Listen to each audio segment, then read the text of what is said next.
أعوذ بالله من الشيطان الرجيم. بسم الله الرحمن الرحيم. الحمد لله الذي لا يبلغ مدحته القائلون ولا يحصي نعماءه العادون ولا يعدي حقه المجتهدون، الذي ليس لصفته حد محدود ولا نعت موجود، فطر الخلائق بقدرته ونشر الرياح برحمته وبدد بالصخور ميضان أرضه، والصلاة والسلام على أشرف الأنبياء والمرسلين حبيب إله العالمين سيدنا ونبينا أبي القاسم المصطفى محمد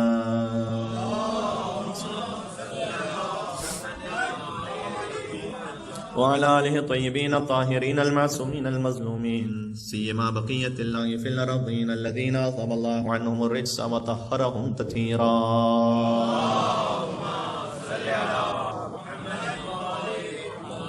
رحمة الله على محبيهم واللعنة الدائمة على أعدائهم أجمعين. مرحومین کے ایصال ثواب کے لیے دعا امام زمان علیہ السلام. بسم اللہ الرحمن الرحیم. اللهم كن لوليك الحجة ابن الحسن صلواتك عليه وعلى آبائه في هذه الساعة وفي كل ساعة وليا وقائدا ودليلا حتى أسكنه أرضك طوعا وتمتعه طويلا. اللهم صل.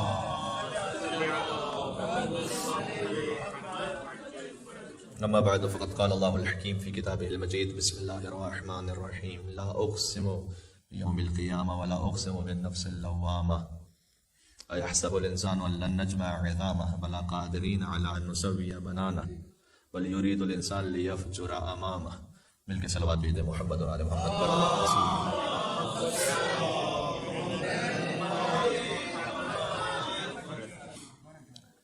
مرحومین کے ایصال ثواب کی مجلس اعزا ہے اور معمولاً ایصال ثواب میں سورہ فاتحہ کی تلاوت کی جاتی ہے.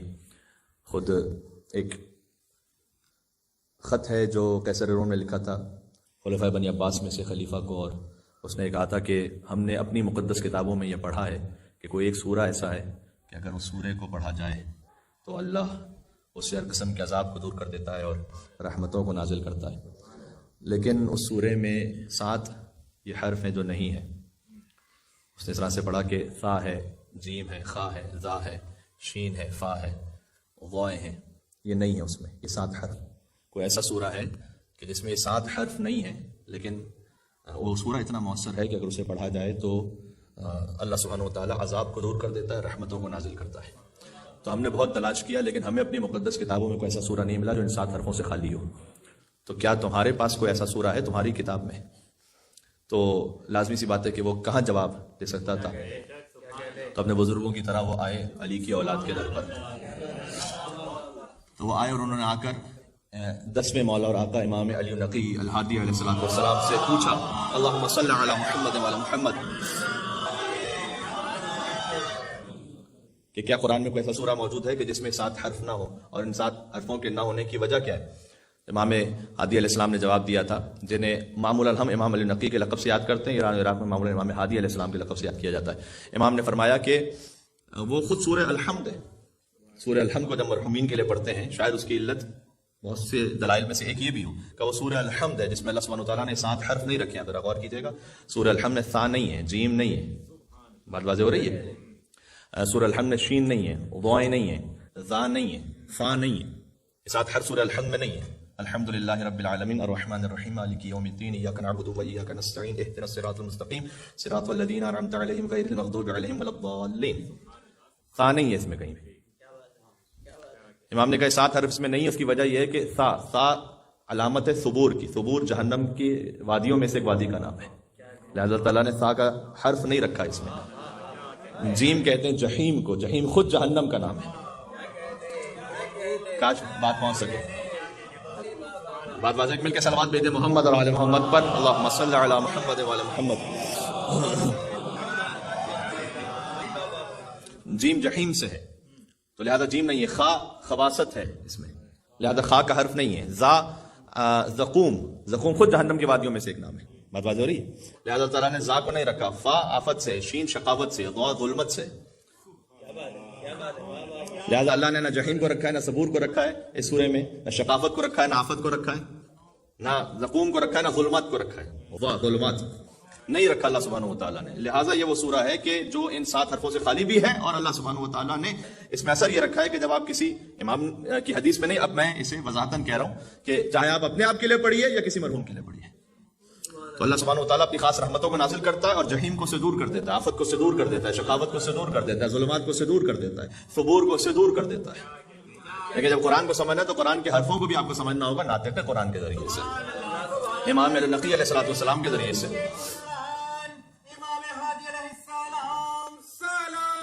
اللہم صلی علی محمد و آل محمد. تو ہم یقیناً ظاہر ہے کہ در اہل بیت اطہار علیہ السلام پر موجود ہیں اپنے آپ کی کلینزنگ کے لیے، اپنے نجات کے لیے اور مرحومین کے اصال ثواب کے لیے.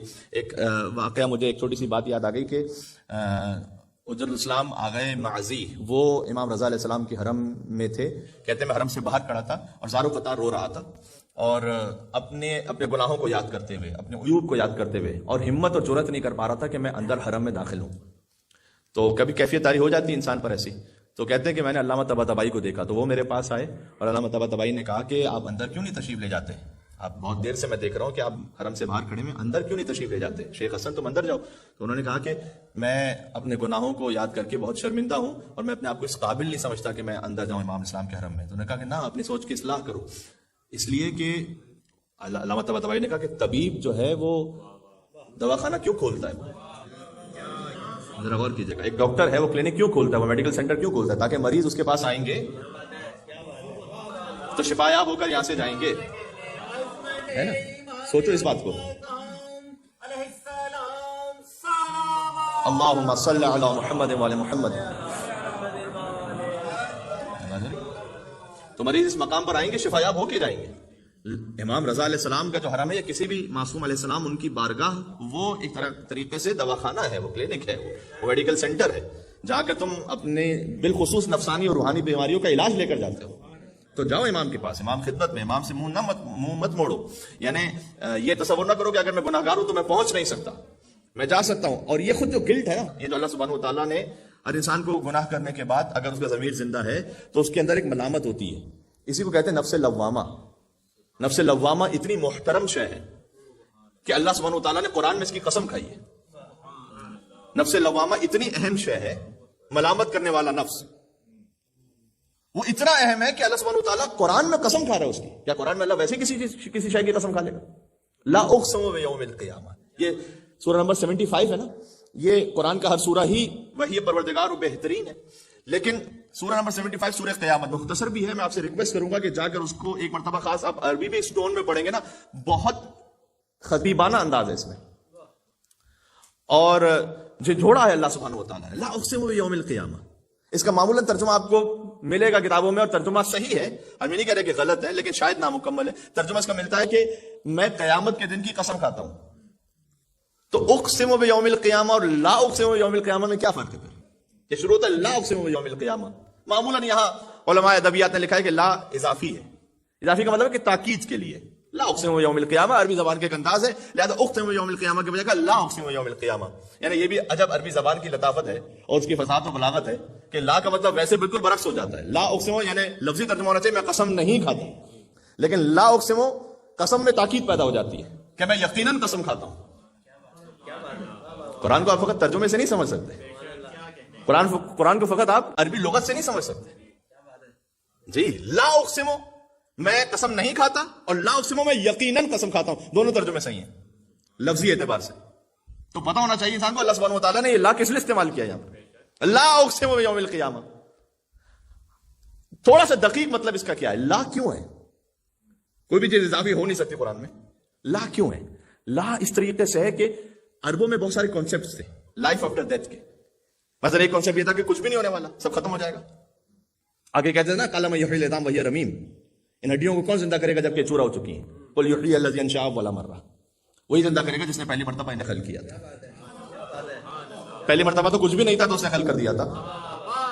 جب کچھ بھی نہیں تھا تو اس نے خلق کر دیا تھا. چورا تو موجود ہے کم از کم. بات ہو رہی. اللہم صلی علی محمد و آل محمد.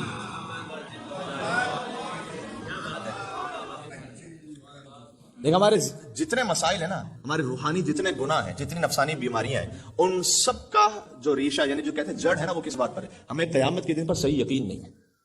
یقین ہوتا تو کبھی کام نہ کر رہے ہوتے. حقیقت یہ ہے. علم ہونا کسی شے کا اور ہے, یقین ہونا اور ہے. میں نے ایک جگہ مثال دی تھی. فرض کیجئے کہ آپ میں سے کوئی میرے پاس آ کر یہ کہے, جیسے مومنین کہتے ہیں دعا کے لیے کہ مولانا صاحب میں بہت شدید مشکل میں ہوں, ایک چیک ایشو کر دیا ہے, اکاؤنٹ میں پیسے نہیں, کل باؤنس ہو جائے گا, تو لیگل امپلیکیشنز ہیں اور بے عزتی بہت ہے, میں سب بہت پریشان ہوں, بس دعا کیجیے گا کہ کوئی سبب بن جائے. تو آپ نے ہم سے ایک بات کہی, میرے علم میں وہ بات آ گئی. رات کو شاید میں آرام سے سو جاؤں گا لیکن آپ نہیں سو پائیں گے. کیوں؟ اس لیے کہ مجھے علم ہے, آپ کو یقین ہے. فرق ہے. علم تو ہے, مجھے پتا چل گیا کہ آپ نے مجھے بتایا, لیکن آپ کو یقین ہے کہ یہ ہونے والا ہے. جب یقین ہوتا ہے نا تو نیندیں اڑ جاتی ہیں انسان کی. بات ہو رہی ہے. علم ہے ہمیں قیامت کا, سن رکھا ہے ہم نے, قرآن میں پڑھ رکھا ہے, لیکن یقین کتنوں کو ہے؟ کم کو بہت یقین. اس حدیث کو میں سنا چکا ہوں کہ یقین وہ دولت ہے کہ جو حتیٰ ایمان سے بھی کم تقسیم ہوئی ہے. یعنی ممکن ہے کہ ایمان ہو آپ کے پاس, یقین نہ ہو. اپنے آپ کے لیے بھی کہہ رہا ہوں, ممکن ہے کہ میرے پاس ایمان ہے, یقین نہیں ہے. اس کی اعلیٰ ترین مثال تو خود حضرت ابراہیم علیہ السلام کی. پروردگار دیکھا مردوں کو کیسے زندہ کرتا ہے. اعلیٰ اولم تو کیا ایمان نہیں ہے؟ ایمان تو ہے, لیکن لیطمئن قلبی, چاہتا ہوں کہ یقین بھی آ جائے. اب اسے اپنے یقین اور ایمان پہ قیاس نہ کیجیے گا, وہ حضرت ابراہیم علیہ السلام کی منزل پر ہے. لیکن ایمان کی ایک الگ کیفیت ہوتی ہے, یقین کی الگ ہوتی ہے. ہم میں سے ماشاءاللہ سبھی ایمان کی کیفیت پر ہیں, یقین ابھی نہیں ہے. یقین ہوتا تو ہمارے دن اور رات ایسے نہ گزر رہے ہوتے کہ جیسے ابھی گزر رہے ہیں. یقین ہوتا تو کوئی مستور, میری ماؤں بہنوں میں سے کوئی بے حجاب گھر سے باہر نہ نکلتی, اگر یقین ہوتا. کیا لیے دیکھ رہے ہیں؟ یقین ہوتا کہ اس پر سوال جواب ہے. یقین فرمائیے گا, اگر ہمیں قیامت کا, قبر کا, برزخ کے معاملات کا یقین ہو جائے, زبان سے ہمارے لفظ نکلنا مشکل ہو جائے. ایک ایک لفظ کا حساب دینا ہے. حضرت فضا کیوں 20 سال سے قرآن سے بات کرتی تھی؟ جب اسے کسی نے پوچھا کہ آپ قرآن ہی سے کیوں بات کرتی ہیں, کہ اس لیے کہ قیامت میں زبان کا, مجھے یقین ہے کہ سوال ہونا ہے. جب سوال ہوگا کہ زبان سے کیا کہا تھا, تو کہہ دوں گی مالک کچھ کہا ہی نہیں تھا, جو کچھ کہا تھا تیرا قرآن ہی کہا تھا.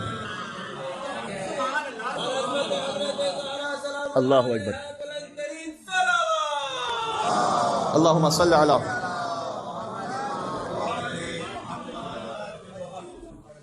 اس کی جو مثال دی جاتی ہے کہ بہت فیمس مثال ہے, شاید سب سے پہلے مرحوم امام خمینی علیہ رحمہ نے اس مثال کو بیان کیا کہ ہم سب کے علم میں ہے کہ مردہ کچھ کر نہیں سکتا.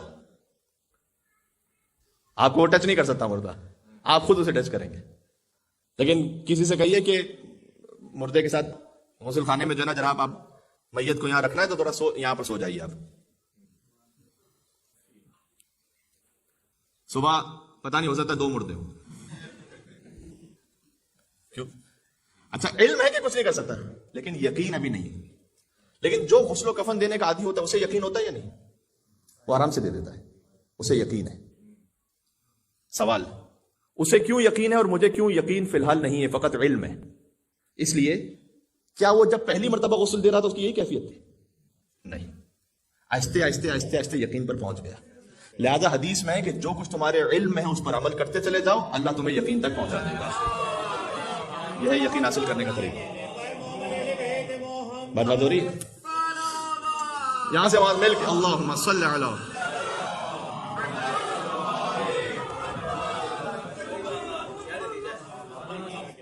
کیونکہ اس پوری گفتگو کے بعد فوراً ایک سوال ہوگا کہ مولانا پھر یقین کو کیسے بڑھائیں؟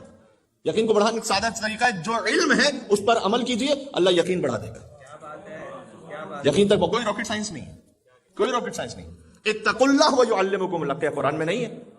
تقوی اختیار کرو, تقوی اختیار کرو یعنی کیا؟ جو پتا ہے اس پر عمل کرو. یعلمکم اللہ, جو تمہیں نہیں پتا اللہ تمہیں سکھا دے گا. یعنی درجہ بڑھتا جائے گا. جو علم ہے اس پر عمل تو کرو. کتنے عرفا علماء بیان کرتے ہیں کہ شاید کم از کم اس زمانے میں جہاں اتنی لیٹسٹ ٹیکنالوجی کا دور ہے، آپ کے پاس بہت سارے وسائل ہیں معلومات حاصل کرنے کے لیے، ہمارا معاملہ کم علمی نہیں ہے، بے عملی ہے. شاید ہی کوئی ایسا بھی علم ہو. بہت جس مثلا سوسائٹی میں آپ ہیں جہاں کہیں آپ کو بہت سے معاملات کا علم ہے، مجھے علم ہے، نفس پرستی کی وجہ سے نہیں رکتے، آگے بڑھتے گناہ کی طرف. پہلے مقدمے گناہ کی طرف، اس کے بعد گناہ کی طرف. خیر الگ موضوع ہے، کبھی اس کا انشاءاللہ عرض کروں گا. تو میں سے کرنے لگا تھا کہ کیا قیامت کا لا اقسم بیوم القیامہ یہ لا کیوں ہے؟ ابھی ایک لمحے میں انشاءاللہ واضح ہو جائے گا. ان کے بہت سے کانسیپٹس تھے عربوں کے کہ مرنے کے بعد کی کوئی زندگی نہیں. ایک تو یہ کانسیپٹ تھا من یحیی العظام وہی رمیم. ایک کانسیپٹ یہ تھا کہ یہودیوں اور عیسائیوں کا جو تھا، کہ جو سورہ بقرہ کی آیت نمبر 111 میں موجود ہے، کہ کوئی جنت میں داخل نہیں ہوگا الا ھدی و نصارا، یا یہودی جائیں گے یا عیسائی جائیں گے فقط، اور کوئی جنت میں نہیں جائے گا. تلک امانیہم، اللہ تعالیٰ نے قرآن میں کہا یہ تمہاری آرزویں ہیں. قل ہاتوا برہانکم ان کنتم صادقین، برہان لے کر آؤ، دلیل اگر تم سچے ہو تو. تو یہ کانسیپٹس تھے. اللہ سبحانہ وتعالیٰ نے آیت نازل کی لا اقسم بیوم القیامہ. لا ہے نو سٹاپ، یعنی رسول اللہ ان مشرکین مکہ سے کہہ رہے ہیں کہ جو تمہارے نظریات ہیں نا لائف آفٹر ڈیتھ کے بارے میں، لا سب غلط ہے. نو، اگر تم یہ سمجھ رہے ہو کہ اس کے بعد کوئی ریزرکشن نہیں ہے، اگر تم سمجھ رہے ہو کہ مٹی میں مل جائیں گے، لا اقسم بیوم القیامہ، میں قسم کھا رہا ہوں قیامت کے دن کی. بات واضح ہو رہی ہے؟ یہ تم کہہ رہے تھے غلط ہے. اقسم، اچھا اقسم بیوم القیامہ، اس میں ابھی کوئی باقاعدہ دلیل نہیں ہے قیامت کے دن کی، لیکن اتنا خوبصورت بیان ہے. کیوں؟ رسول اللہ کی سچائی کو، صداقت اور امانت کو مانتے تھے یا نہیں؟ تو اگر تم دلیل جاننا چاہتے ہو قیامت کی، اس میں سے ایک دلیل اللہ سبحانہ وتعالیٰ نے قیامت کے وجود کی پیش کی کہ دیکھو میرا محمد قسم کھا رہا ہے اور تم نے ہمیشہ انہیں صادق اور امین پایا ہے. تو چاہے تمہیں لاجیکلی سمجھ میں نہ بھی آ رہا ہو، تبھی محمد قسم تو کھا رہے ہیں. یعنی اللہ سبحانہ وتعالیٰ نے قیامت کے پروف کے لیے بہت سے دلائل میں سے ایک دلیل یہ دی ہے کہ حضور کا قسم کھا لینا کافی ہے کہ تمہیں یقین ہو جائے کہ قیامت ہے. بات پہنچ سکے میں کیا کرنا چاہ رہا ہوں؟ لا، تم غلط سوچ رہے ہو. اقسم بیوم القیامہ، میں قسم کھا رہا ہوں اللہ کے حکم سے قیامت کے دن کی. تو پھر کیسا نہیں ہے قیامت جبکہ تم نے مجھے ہمیشہ صادق اور امین پایا؟ جبکہ میں نے تم سے پوچھا ہے کہ اس پہاڑ کے پیچھے سے لشکر آ رہا ہے، تم مانتے ہو یا نہیں مانتے؟ پھر کیا مانتے ہیں؟ تو میں قسم کھا رہا ہوں قیامت کے دن کی. اقسم بیوم القیامہ ولا اقسم بالنفس اللوامہ، اور میں قسم کھاتا ہوں ملامت کرنے والے نفس کی. دیکھیں قرآن جو ہے نا فقط فلسفے کی کتاب نہیں ہے جس میں 2 + 2 4 ہو، اس میں ایموشنز بھی ہیں، اس میں ہیومن سائیکالوجی بھی ہے. بہت مرتبہ آپ اپنے ایموشنز کو دلیل میں نہیں لا سکتے، لیکن آپ کے اپنے لیے حجت ہے. وہ بہت غور کیجئے گا. گلٹ ہے وہ آپ بطور دلیل کسی اور کو نہیں پیش کر سکتے، لیکن گلٹ آپ کے لیے حجت ہے. صحیح. لا اقسم بالنفس اللوامہ، میں قسم کھاتا ہوں ملامت کرنے والے نفس کی. یہ دلیل ہے کہ اچھا ملامت کرنا یعنی گلٹ محسوس ہونا چھوٹے سے بچے کو بھی ہوتی ہے. آپ نوٹ کیجئے گا 2 سال کا بھی بچہ ہے اور اگر اس نے کوئی ایسا کام کیا جو کام صحیح نہیں تھا اور آپ نے تھوڑا سا اس کی طرف گور کے دیکھا، تو اگر کیونکہ ابتدا میں تو وہ بہت ہی پاک ہوتا ہے لہٰذا تھوڑی سی رونے لگے گا شاید کہ مجھ سے غلطی ہو گئی. ہاں، بات یہ ایک انٹرنل مورل الارم ہے کہ جو اللہ سبحانہ وتعالیٰ نے ہمارے اندر رکھا ہوا ہے. یہ اللہ تعالیٰ نے رکھا ہے کہ تو کہیں اور جانے کی ضرورت نہیں. تمہیں اپنا نفس کہہ رہا ہی نہیں کہ تم نے غلط کام کیا. جی آگے اسی سورے میں آگے کہا بل الانسان علی نفسہ بصیرہ، انسان اپنے آپ کو خوب پہچانتا ہے. ولو القی معاذیرہ، چاہے کتنی ہی معذرتیں کتنی ایکسکیوزز پیش کرے. یعنی ہو سکتا ہے کوئی چرب زبان ہو بہت، وہ اپنی کسی بھی غلط کام کے لیے کوئی نہ کوئی دلیل لے آئے اور جو بات سن رہا ہے وہ خاموش ہو جائے کیونکہ بات کرنے میں اتنا ماہر ہے کہ سامنے میں کچھ بول نہیں سکتا. لیکن کیا تم اپنے آپ کو خود نہیں پہچانتے ہو؟ کیا یہ نفس لوامہ ہے؟ یہ نفس لوامہ ہے. اچھا خود نفس لوامہ وجود قیامت پر دلیل ہے کہ تمہیں گلٹ ہوا. جب گلٹ ہوا تو پھر اس کا مطلب ہے کہ اس کا کوئی حساب ہونا ہے، اس کی کہیں پوچھ گچھ ہونی ہے. یہاں نہیں ہونی تو کسی اور جہان میں ہونی. تو اللہ تعالیٰ نے کیوں رکھا ورنہ یہ گلٹ؟ اور میں نے عرض کیا کہ یہ گلٹ سکھانا نہیں پڑتا کسی بچے کو، وہ خود بخود اس کے اندر بلٹ ان ہے. لا اقسم بالنفس اللوامہ. اور ایحسب الانسان اللہ نجمع عظامہ. بات ختم کرنے لگا ہوں تھوڑا سا. اب آپ جلال حسین السلام کا ذکر کروں گا اس لیے کہ دونوں سلام مولا ہی کی نسبت سے ہوئے، شب جمعہ بھی ہے. کیا انسان یہ سمجھتا ہے کہ ہم اس کی ہڈیوں کو نہیں جمع کریں گے؟ اب کہا اللہ تعالیٰ نے کیا تم یہ سمجھتے ہو کہ ہم ہڈیوں کو جمع نہیں کریں گے؟ اب ایک سائنٹیفک ریزن گویا کیا اللہ سبحانہ وتعالیٰ نے دیا، بلا ہم جمع یقیناً کریں گے، قادرین علی نسوی بنانا، ہم تو اس بات پر قادر رکھتے ہیں کہ تمہارے فنگر پرنٹس کو بھی اگر تم اسے ختم کر دو تو دوبارہ بنا دیں. یہ ہے یا نہیں؟ 7 بلین پیپل ہیں دنیا میں, 7 بلین ڈفرنٹ فنگر پرنٹس ہیں. کیا قدرت کا شاہکار ہے. ماہر سے ماہر, پتہ نہیں اس کمپیوٹر کو ایسا دریافت ہوا یا نہیں ہوا کہ آپ اس کو اگر اتنا پورشن دے اس کو کہیں 7 بلین ڈفرنٹ بنا کے بتاؤ, بلکہ 14 بلین شاید, یہ دو الگ الگ ہیں. مجھے نہیں پتا کہ کوئی مصور تو کر نہیں سکتا کوئی عام انسان تو. 7 بلین ڈفرنٹ. اچھا اس سے زیادہ دقیق کیا آئی ریٹنا ہے؟ اسی سے تو چیکنگ ہے نا, آپ کے پاسپورٹ کی چیکنگ, آپ کے ٹریول کی چیکنگ. اگر یہ کسی دو افراد کا ایک جیسا ہو تو پھر وہ سیکورٹی فیلئر ہے نا. پھر تو اس کا مطلب ہے کہ ریسرچ یہ ہو چکی ہے کہ یہ سب کے ڈفرنٹ ہے. اور اس میں اگر کوئی زخم لگ جائے, کوئی کٹ ہو جائے, تو آئے گا ویسے ہی جیسے پہلے تھا. ورنہ تو بہت آسان ہے مجرم کے لیے اپنی آئیڈینٹی چینج کرنا. بہت آسان ہے کہ اگر اس کی آئیڈینٹی اس سے ہے تو اس کو چلا دے, جب واپس آئے گا تو دوسرا ہوگا. نہیں, ایسا نہیں ہوگا, وہی ہوگا. اللہ کہہ رہا ہے بلا قادرین علی نسویہ بنانا. ہم تمہاری یہ فنگر پرنٹس کو دوبارہ لے کر آ سکتے, تمہاری ہڈیوں کو دوبارہ زندہ نہیں کر سکتے. کیا نہیں کر سکتے؟ اللہ مل کے صلوات بھی اللہ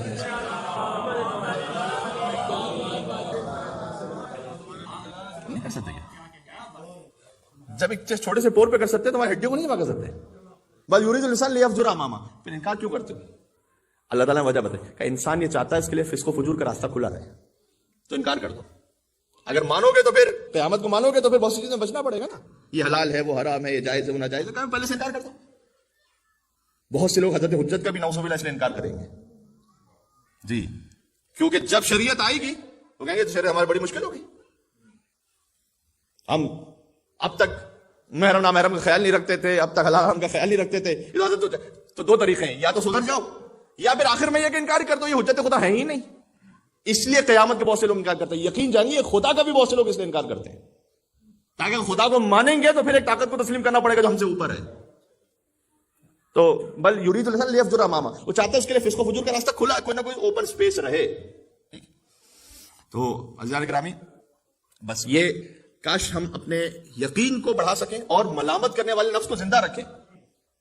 اس لیے کہ اگر یہ ملامت کرنے والا ہم نے مار دیا, یعنی جو گلٹ محسوس ہوا اس پہ توجہ نہیں دی, پھر توجہ نہیں دی, پھر توجہ نہیں دی, پھر توجہ نہیں دی, تو کیا ہوتا ہے؟ پھر یہ نفس لوامہ نفس امارہ میں تبدیل ہو جاتا ہے. یعنی یہ امارہ انہیں حکم کرنے والا, پھر یہ خود شیطان کا نمائندہ بن جاتا ہے اندر. جو بہت سے لوگ یہ کہتے ہیں کہ رمضان میں جب شیطان بند ہوتا ہے تم گناہ کیوں کرتے ہیں؟ گناہ اس لیے کرتے ہیں کیونکہ بلٹن ایک شیطان پہلے سے موجود ہے جو ہم نے خود کریٹ کیا اپنے اندر. ٹھیک ہے, تو بہتر ہوتا ہے کہ کم از کم جب گناہ ہے تو وہ جو شرمندگی ہے نا اس کے لیے ایکسکیوزز نہ لے کر آئیں. بات ہو رہی ہے, اس کے لیے بھی ایکسکیوز لے کر آئیں گے تو پھر نفس لواموں کو ہم نے مار دیا, ختم کر دیا. کم از کم اسے تو زندہ رکھیں. سبحان اللہ. ایک بزرگ عارف ان کا جملہ ہے, گریے بر ابا عبداللہ الحسین علیہ السلام حکم توبہ میں. کیا توبہ کی طرح ہے, یعنی توبہ میں جیسے آپ توبہ کے لیے گریا کرتے ہیں, اللہ تعالیٰ گناہ معاف کرتا ہے, امام حسین السلام کے لیے آپ گریا کرتے ہیں, اللہ سبحانہ و تعالیٰ روایت میں ہے کہ چاہے سمندر کے جھاگ کے برابر, صغیرن کا نام کبیرن, صغیر ہو کبیر ہو, اللہ تعالیٰ معاف فرماتا ہے. یہ ایک در ہے جو ابا عبداللہ علیہ السلام کا اللہ سبحانہ و تعالیٰ نے کھلا رکھا ہوا ہے تاکہ نا امیدی نہ پھیلے. یقین جانے اگر امام حسین السلام کا در نہ ہو تو مایوسی پھیل جائے گی, پھر انسان سمجھے گا کہ ارے میرے پاس تو کوئی در نے بچا نہیں, میں آئی ایم فنشڈ, ختم. یہ اللہ تعالیٰ نے ایک در یہ اس لیے نہیں رکھا ہوا کہ گناہ پہ مزید جرات پیدا ہو جائے. یہ در اس لیے کھلا رکھا ہوا اللہ سبحانہ و تعالیٰ نے تاکہ جب گناہ پہ خجالت محسوس ہو تو ایک در ہو تمہارے پاس جانے کے لیے, کہیں پناہ لینے کے لیے. کامل الزیارات کتاب ہے ابن قولوی کی, بہت مشہور ہو گئی اب یہ کتاب, شیخ مفید کے استاد. تقریباً 336 صفحے کی کتاب ہے جو عربک ورژن میرے پاس ہے, 336 پیجز. ٹھیک ہے, اس میں سے پیج نمبر 55 سے 293 تک. اچھا, یہ کتاب کامل الزیارات ہے کس لیے؟ زیارات کی کتاب ہے. اس میں تمام معصوم حجتوں کی زیارات ہیں, ان کی زیارت کے فضائل ہیں, سرکار ختم مرتبہ سے لے کر 13 معصومین تک ہے. ٹھیک ہے, یعنی امام حسن عسکری علیہ السلام تک. ائمہ علیہ السلام کی زیارت کے بعد مومنین کی زیارات بھی ہیں اس میں, کہ مومنین کی جب زیارت پہ جاؤ, یا مثلا اہل قبور کی زیارت یا مومنین کی زیارت, اس کے لیے کیسے زیارت کرو؟ بی بی معصومہ قم کی زیارت ہے، شاہ عبد العظیم حسنی کی زیارت ہے، پھر نوادر کا ایک باب ہے. یہ پورا جو باب ہے، یہ پوری کتاب ہے تقریباً 336 پیجز کی. اس میں سے پیج نمبر 55 سے 293 تک صرف امام حسین کا بیان ہے، یعنی 240 پیجز پر تقریباً 96 پیجز پر تمام معصومین کا بیان، 240 صفحوں پر فقط ابا عبداللہ علیہ السلام کا بیان. کیا ہے یا اللہ، اللہم صلی علی محمد. ہمارے برادر نے موقع پہ بہت اچھا لفظ کہا، یعنی جب تمہارا نفس تمہیں ملامت کر رہا ہو، یعنی لفظ لوامہ ہے تمہارے اندر، تو آؤ نفس مطمئنہ کے پاس، ابا عبداللہ حسین یا ایتھا النفس المطمئنہ. ٹھیک ہے. امام حسین السلام کا بیان ہے کہ ان کے غم میں گریہ کرو تو کیا ہے، ان کی زیارت کرو تو کیا ہے. دور سے زیارت سدیر. امام جعفر صادق اسلام کہتے ہیں کہ تم روز میرے جد کی زیارت کرتے ہو نہیں کرتے؟ کہ مولا میں مدینہ سے روز کیسے کربلا جا سکتا ہوں؟ کہ نہیں، تم اپنے مقام سے ہی کہو السلام علیکم ابا عبداللہ، السلام علیکم ورحمۃ اللہ وبرکاتہ. اگر کوئی ایک مختصر زیارت بھی روز امام حسین السلام کی نہ کر سکے تو یہ کم معرفت دی ہے، یہ بے لطفی ہے. ورنہ تو زیارت عاشورہ پڑھنے والے اور زیارت وارثہ پڑھنے والے بھی روزانہ ماشاءاللہ کثرت سے مومنین موجود ہیں، لیکن کم از کم یہ ایک سلام تو، اس لیے ہمارے بزرگوں نے نماز کے بعد اسے رکھ دیا کہ نماز کے بعد کے ساتھ ساتھ یہ کام ہو جائے. تو امام حسین علیہ السلام کا جو در ہے وہی. لیکن جب گلٹ ہوتی ہے نا انسان کو، نفس لوامہ، تو بعض مرتبہ آپ کو سٹوریز میں ملے گا، نیوز پیپرز میں آپ کو ملے گا، خبروں میں سنیں گے آپ کہ مثلا کسی نے اپنے آپ ہی کو مار دیا گلٹ کی وجہ سے. ایسا ہوتا ہے کہ برداشت نہیں کر سکا، موقع ہے اپنے آپ کو مار دیا. بعض اوقات ہوتا ہے گل کی وجہ سے ڈرگز لینے لگتے ہیں کہ اپنے اس غم کو بھلا دو. شریعت نے جو راستہ رکھا ہے، اگر ملامت کر رہا ہے تمہارا نفس، آؤ حجت خدا کے پاس، حور علیہ السلام بن کر بشر حافی. نفس نے ملامت کی، جاؤ. بے تحاشا گھر پہ میوزک ہو رہا ہے بلند آواز سے، کنیز ایک باہر نکلی ہے، امام حسین کاظم علیہ السلام گزر رہے ہیں راستے سے. مولا نے ایک سوال کیا کہ یہ آزاد ہے یا غلام ہے اس کا گھر ہے؟ کہا یہ کیسی بات کر رہے ہیں، اس کے تو کئی خود بہت سارے غلام ہیں، یہ کہاں سے کسی کا غلام ہوگا؟ امام نے کہا واقعا آزاد لگتا ہے، یعنی ہر قید و بند سے آزاد ہے، اللہ کی عبادت سے آزاد ہے. اندر گئی اور مشرافی نے پوچھا کہ کیا کہاں رہ گئی تھی؟ کہا کہ کوئی شخص گزر رہا تھا، عجیب سوال کر رہا تھا آپ کے بارے میں، آزاد ہے یا غلام ہے؟ تم نے کیا کہا؟ میں نے کہا کہ اس کے تو کئی خود غلام ہیں. انہوں نے کیا کہا؟ انہوں نے کہا کہ واقعا آزاد ہی لگتا ہے. کبھی نفس پاک ہوتا ہے انسان کا، بظاہر گناہ میں مبتلا ہو چکا ہوتا ہے، تو اس پر حجت خدا کے جملے ایسے ہی اثر کرتے ہیں، فوراً پا برہنہ دوڑا. حافظ نے کہتے ہیں پا برہنہ دوڑا امام کے پاس، مولا میری توبہ قبول کر لیجیے. بشر حافظ جہاں سے گزرا کرتے تھے، روایت میں تاریخ میں ملتا ہے کہ وہاں پر حتیٰ جانور اپنا فضلہ نہیں کیا کرتے تھے، بعد میں جب توبہ کر لی انہوں نے. ایک شخص نے جب اپنی گلی میں بہت عرصے بعد ایک فضلہ دیکھا تو اس نے کہا لگتا ہے بشر حافظ کا انتقال ہو گیا ہے، اس لیے جب تک یہاں سے گزرتے تھے کوئی جانور یہاں پر فضلہ نہیں کرتا تھا. جی پتا چلا کہ بشر حافظ دنیا سے رخصت ہو گئے. یعنی جب گلٹ ہے تو پہنچو حجت خدا کے پاس، یہ راستہ کھلا ہوا ہے. ویسے تو تمام 14 معصومین، لیکن ابا عبداللہ حسین السلام کا دروازہ وسیع ہے، بہت آسان ہے. ہر شب جمعہ امام حسین السلام کا راستہ. اس لیے بہت ضروری ہے کہ ہر شب جمعہ کم از کم اپنے آپ کو ہم متصل کریں، روزانہ ہی لیکن ہر شب جمعہ خاص متصل کریں جناب عبداللہ حسین علیہ السلام کے ساتھ. دنیا سے جانے والا تو چلا جاتا ہے لیکن خدمات ہمیشہ کے لیے رہ جاتی ہیں. تو یہی مولا کائنات نے فرمایا ہے کہ کتنا فرق ہے ان دو اعمال میں. ایک وہ عمل کہ جس میں سختی تھوڑی ہوتی ہے لیکن ثواب ہمیشہ کے لیے باقی رہ جاتا ہے، اور ایک وہ عمل کہ جس میں لذت تھوڑی ہوتی ہے لیکن عذاب ہمیشہ کے لیے باقی رہ جاتا ہے. تو یہ راستہ مجھے آپ نے اپنے منتخب کرنا ہے کہ تھوڑی سختی اٹھا کر ہمیشہ کے لیے ثواب حاصل کرنا ہے یا تھوڑی سی لذت اٹھا کر ہمیشہ کے لیے عذاب حاصل کرنا ہے. اور یہ پھر چلتا رہتا ہے نسلوں تک، آپ کو بتا رہا ہوں. منزل مصائب پر ایک تصوراتی مکالمہ ہے لیکن ہے روایات پر مبنی. ایک شاعر نے لکھا ہر شب جمعہ میں کچھ نہ کچھ مصائب آپ کے سامنے پڑھنے ہوتے ہیں، تو مصائب تو نہیں بدلے جا سکتے ظاہر، لیکن زاویہ بدلا جا سکتا ہے کہ اس کو کس نگاہ سے دیکھتے ہیں آپ. اس میں کیفیت یہ ہے کہ ایک مکالمہ ہے سر حسین اور جسم حسین کا، کہ ایک شاعر کا کلام ہم نے پڑھا ایک مقام پر کہ امام حسین علیہ السلام کا سر امام حسین کے جسم سے مخاطب ہے کہ مجھ پر کیا گزری، اور جسم حسین پھر سر حسین سے مخاطب ہے کہ مجھ پر کیا کچھ گزری. میں چاہتا ہوں کہ کچھ باتیں عرض ہو جائیں. مثلا جب سر حسین یہ کہہ رہا ہو کہ مجھے کند خنجر سے کاٹا جا رہا تھا، تو جس میں حسین نے کہا کہ جب تجھے کاٹا جا رہا تھا تو شمر میرے ہی سینے پر بیٹھا ہوا. امام حسین کا غم وہ ہے کہ اس غم کو سننے کے بعد بس پھر انسان اپنے غم کو بھول جاتا ہے. پھر اب آپ جلال حسین علیہ السلام ہی کے غم میں انسان گریا کرتا رہتا ہے، روتا رہتا ہے. مثلا جب سر حسین نے کہا کہ مجھے بالوں سے پکڑ کر کھینچا گیا، ہائے ہائے ہائے، تو جس میں حسین نے پلٹ کر کہا کہ مجھ پر بھی ایک ایسا وقت آیا کہ جب مجھے ٹھوکر مار مار کر. عزیزوں ایک جگہ میں نے لکھا ہوا دیکھا تھا، میں نے خود جب اس کو پہلی دفعہ دیکھا تو مجھ پر اتنا زیادہ اثر ہوا کہ غم کی بہت دیر تک کیفیت طاری رہی. یقین جانیے کربلا میں عصر کے وقت ایک صدا گونج رہی تھی، گھوڑے سے حسین کو جلدی گراؤ.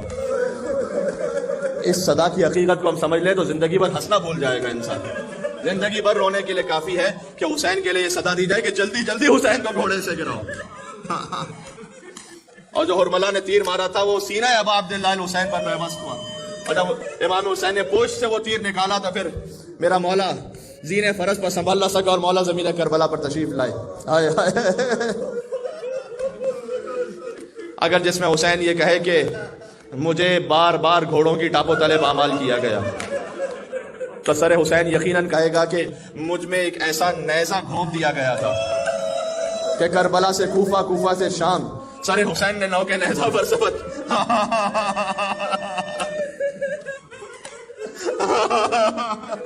اگر جس میں حسین یہ کہے کہ جب میری بچی میرے پاس آئی تو سکینہ کو سلانے کے لیے جگہ نہیں بچی تھی. امام حسین کا سینہ اثر اتنا زخمی تھا کہ بچی کے پاس کوئی جگہ نہیں بچی تھی کہ چھوٹی بچی وہاں سو سکے. تو شاید سر حسین کا یہی جواب ہو کہ ہاں جی کہ جب میں بھی کوفہ اور شام کے بازاروں سے گزر رہا تھا تو میں نے دیکھا میری بچی کی گردن میں رسی بندھی ہوئی تھی اور کوئی سکینہ کو تماچے مار رہا تھا، سر حسین دیکھ رہا تھا. ایک عجب تصور ہے. یہ آخری جملہ سن لینا. اگر جس میں حسین یہ کہے کہ میری بہنوں کے سامنے مجھ پر گھوڑے دوڑائے گئے، بی بی زینب دیکھ رہی تھی اور فریاد کر رہی تھی کیا کوئی ہے کہ جو میرے بھائی کا لاشا بھی ہٹا دے، اس لیے کہ سب آئے اپنے اپنے عزیزوں کے لاشیں لے کر چلے گئے، فقط ایک لاشا تھا کہ جس کا اٹھانے والا کوئی نہ تھا. ایک سید کا لاشا، ایک مظلوم کا لاشا. دائیں طرف کے گھوڑے بائیں طرف، بائیں طرف کے گھوڑے دائیں طرف ہو گئے. بی بی زینب صدا دے رہی تھی اے ہمارے ساتھ کھڑا دے. تو شاید سر حسین پلٹ کر یہ کہے کہ یہ مسائل تو بہت تھے لیکن میری بہن کے سامنے میری دادا پر چھڑی ماری جائے. یزید کے دربار میں سر حسین پر شراب الٹی جا رہی اور یزید لبوں پر چھڑی مار رہا تھا. آخری جملہ شب جمعہ مروبین کو ہدیہ کرتے ہوئے ابو بصر اسلمی کھڑے ہو گئے، کہہ رہے تھے یزید میں نے ان آنکھوں سے دیکھا تھا کہ رسول اللہ ان لبوں کا بوسہ دیا کر.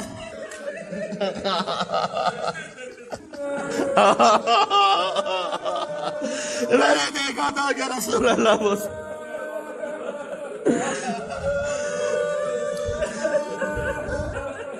اللہ اکبر. آپ کی صدائیں بلند ہو گئی. خدا کوئی غم نہ عطا فرمائے. انشاءاللہ یہ صدائیں کربلا پہنچ گئی. میں نے مجلس ختم کر دی. بس دل میں خیال آیا کہ جو منظر صحابی کے لیے دیکھنا سخت تھا وہ میرا بیمار امام سید سچ. جو منظر صحابی کے لیے دیکھنا سخت تھا وہ بیٹی کے لیے کیا ہوگا.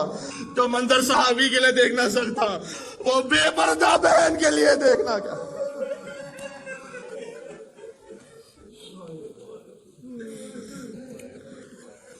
یا عبد اللہ یا حسین ابن علی یا الشہید ابن رسول اللہ یا حجت اللہ علی خلقہ یا سیدنا و مولانا انا توجہنا واستشفعنا وتوسلنا بك إلى الله وقدمناك بين يدي حاجاتنا. نام ابا عبداللہ پر یا وجی عند اللہ اشفع. شب جمعہ ہے، شب زیارتی ابا عبداللہ یا وجی عند اللہ اشفع. ہمارے تمام مصائب کے لیے، ختم ہونے کے لیے، ظہور امام کے لیے یا عجیبان عند اللہ اشفع لنا